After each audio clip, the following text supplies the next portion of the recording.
किसी भी व्यक्ति के जीवन में सफलता काफ़ी महत्व रखती है, जिसे पाने के खातिर मनुष्य हर संभव कोशिश करता है। लेकिन यह भी एक कड़वा सच है कि हर कोई व्यक्ति अपने जीवन में सफलता की सीढ़ी तक नहीं पहुंच पाता है। ऐसे में जीवन में आगे बढ़ने के लिए सफल लोगों के पीछे के रहस्य को समझना बहुत ज़रूरी है। प्रसिद्ध भारतीय लेखक शिव खेड़ा की पुस्तक यू कैन विन जीवन में सफलता कैसे प्राप्त की जाए इस पहलू को ध्यान में रखते हुए लिखी गई है, जिसमें जीवन के सफल सूत्रों के बारे में बड़े ही रोचक तरीके से वर्णन किया गया है। तो चलिए विस्तार से जानते हैं।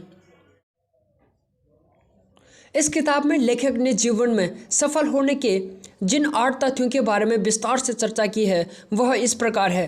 पहला, हमें सदैव सकारात्मक विचारों पर गौर करना चाहिए। दूसरा, हमें किसी भी कार्य को कल पर नहीं टालना चाहिए, आज ही उसे पूरा करने का प्रयास करना चाहिए। तीसरा, हमें सदैव धन्यवाद का रवैया अपनाना चाहिए, चाहे हमारे पास दुनिया की धन दौलत ना हो, लेकिन जो है उसके लिए हमेशा ईश्वर को धन्यवाद देना चाहिए। चौथा, हमें स्वयं को सही शिक्षा की ओर अग्रसर करना चाहिए, क्योंकि शिक्षा के द्वारा ही हम अपने ज्ञान को बढ़ा सकते हैं। पांचवा, हमारे दिल में सदैव आत्मसम्मान का भाव होना चाहिए, ताकि हम अपने साथ साथ दूसरों के साथ भी अच्छा व्यवहार कर सकें। इसके अलावा हमें खुद को सदैव नकारात्मक विचारों से दूर रखना चाहिए, क्योंकि नकारात्मक ताकतें जीवन में ऊर्जा का नाश करती हैं। साथ ही जीवन में बहुत सारे ऐसे कार्य होते हैं जिन्हें हम नहीं करना चाहते हैं, लेकिन आवश्यकता पड़ने पर हमें उन्हें करने से भी कभी परहेज नहीं करना चाहिए। इतना ही नहीं, किसी भी व्यक्ति को अपनी सुबह की शुरुआत एक सकारात्मक विचार से करना चाहिए। ऐसा करने से आपका पूरा दिन ऊर्जा से भरा रहता है।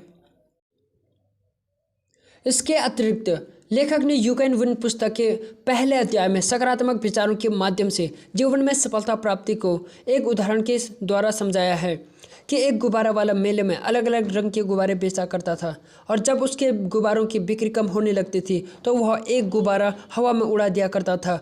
और जब बच्चे आसमान में गुब्बारे को देखकर उससे खरीदने की जिद किया करते थे, तभी एक बच्चा उसके पास आया और बच्चा बोला, गुब्बारे वाला अंकल, आपका काला वाला गुब्बारा भी उड़ सकता है। और इस उदाहरण के माध्यम से लेखक हमें यह समझाना चाहते हैं कि सफल लोग जीवन में अपनी चीज़ों को और कार्यों को लेकर अलग दृष्टिकोण बनाते हैं, उससे सामान्य लोग अलग तरीके से समझ पाते हैं।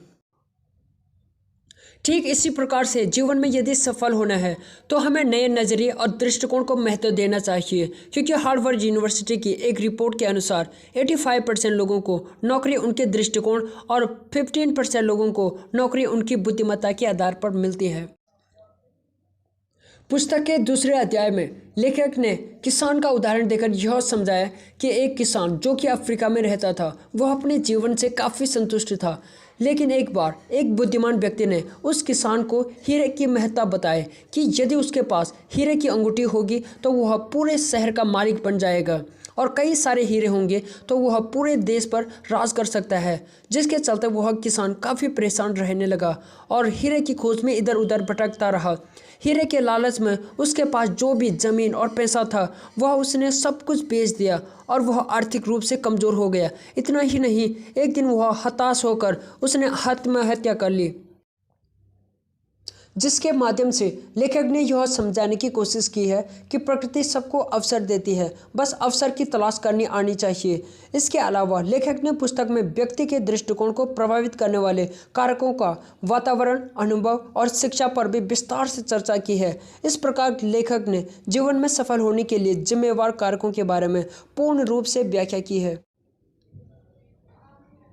You can win important points है। मुझे भरोसा है कि जीत हासिल करने वाले लोगों के मन में भी टालम टोली का ख्याल जरूर आता होगा, लेकिन खुशी की बात यह है उन्होंने कभी इससे हावी नहीं होने दिया होगा।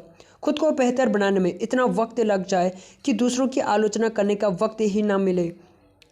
जब मैं किसी काम से थक जाया करता था और रुक जाता था तो मैं यह सोचने की कोशिश करता था कि मेरा प्रतिद्वंदी क्या कर रहा होगा, और मैं जब सोचता था कि वह कड़ी मेहनत कर रहा होगा तो मैं भी पुरुषार्थ में लग जाता था, और जब मैं सोचता कि वह आराम कर रहा होगा तो मैं कड़ी मेहनत करने में लग जाता था। जब हम अपनी हदों और सीमाओं को नहीं जानते तो हम बड़े और ऊंचे काम करके खुद को आश्चर्य में डाल लेते हैं अब पीछे मुड़कर देखते हैं तो हैरानी होती है कि मेरी कोई भी सीमा नहीं थी। इसलिए खुद को कभी भी किसी भी बंधन में मत बांधना।